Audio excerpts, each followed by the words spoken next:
रात तकिया ऊंचा था। ललित निबंध से सलैया साहित्य संसार में आपका हार्दिक अभिनंदन करता हूँ। सुबह जागा तो गुद्दी के नीचे का पट्टा अकड़ा हुआ था।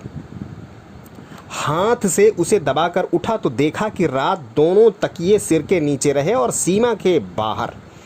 ऊंचाई पर सिर रखने का ही यह फल है। सोचा तेल की मालिश करनी होगी, सिंकाई भी, तब यह ठीक हो जाएगा। कोई सीरियस बात नहीं। निश्चय ही कोई सीरियस बात नहीं है। सीरियस यानी खतरनाक। पट्टा अकड़ गया, खुल जाएगा, इसमें सीरियस क्या होना है। पर उसमें कड़क है। बार बार ध्यान उधर जाता है और ध्यान कोई ऐसा पदार्थ नहीं है कि जहाँ जाए वहीं जमा रहे। उचट कर इधर उधर भी झांक चला जाता है। सिर ऊंचा रखने से दर्द क्यों हो गया। हमेशा अपना सिर ऊंचा रखो, यह तो तेजस्वी पुरुषों का वचन है। सिर ऊंचा रखना जीवन का चिन्ह है। जिसका सिर नीचा हो गया उसका फिर रहा ही क्या। पर यह क्या, मुझे सिर ऊंचा रखने का ही फल मिला कि गज हो गया हूँ, न इधर मुड़ सकता हूँ न उधर। यह अच्छा सिर ऊंचा किया। केस तो सीरियस नहीं था, प्रश्न जरूर सीरियस थे। सीरियस यानी गंभीर। दर्द के गर्भ में यह तो समाज शास्त्र का, हाँ जीवन शास्त्र का एक प्रश्न उभर आया। सिर ऊंचा रखना यदि जीवन की रक्षणीय तेजस्विता है तो फिर ऐसा करने में दर्द क्यों। तप तो यह नहीं है, कष्ट सहन भी तो यह नहीं है, यह तो रोग है। रोग का सीधा सा अर्थ है बीमारी, पर यह शब्द तो निरर्थक है। बीमारी का कुछ रूप तो है ही, पर अर्थ क्या। असल में रोग का अर्थ है शरीर के प्राकृतिक नियमों को भंग करने का दंड। शरीर को ठंड से बचाना चाहिए, परंतु फिर नंगे बस हो गया जुकाम और अब पीते रहो जुसांदा। जो अपराध करेगा वह दंड न भोगेगा तो क्या इनाम पाएगा।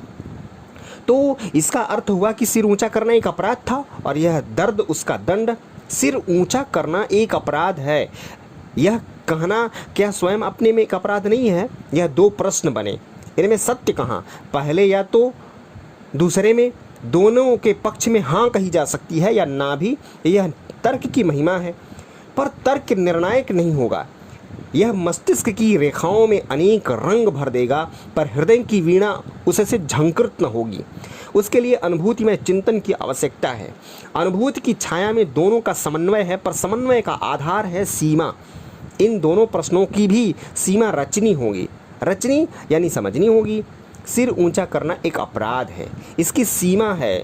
शक्ति यानी शक्ति से अधिक ऊंचा करना अपराध है। सिर नीचा करना एक अपराध है, इसकी सीमा है आसक्ति।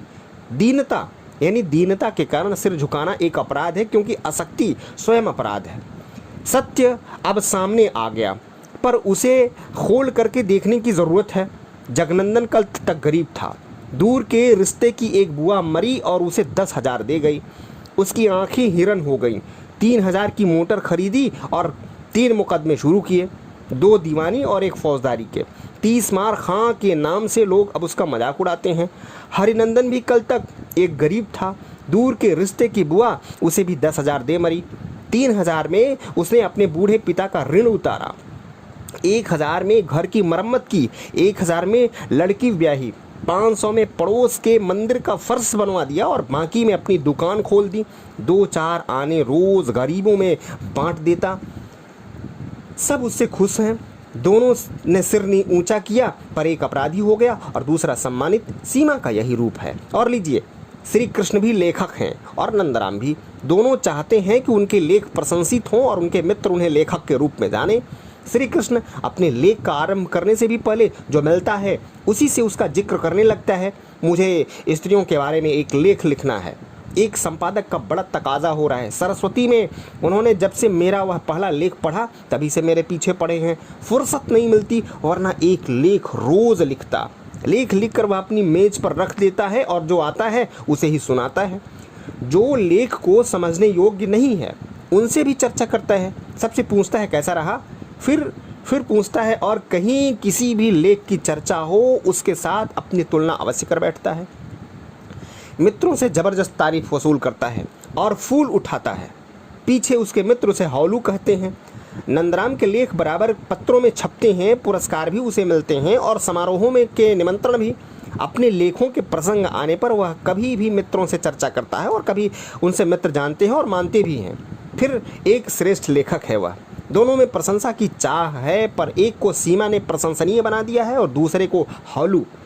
सिर ऊंचा रखने की भी यही बात है। सिर ऊंचा रखो पर शक्ति की सीमा देख करके। यूं ही सिर ऊंचा किए फिरोगे तो लोग तुम्हें ऊंट कहेंगे। सिर ऊंचा करने की भी एक कला है और एक कला की कुंजी यह सीमा ही है। अच्छा, तो सीमा में ही सही। निष्कर्ष यह निकला कि सिर ऊंचा रखो। सुनने में यह अच्छा लगता है, पर भीतर तक उतरे तो बड़ी बेहूदी की बात है। सिर ऊंचा रखने की बात तो अच्छा अच्छा कहते युग बीत गए।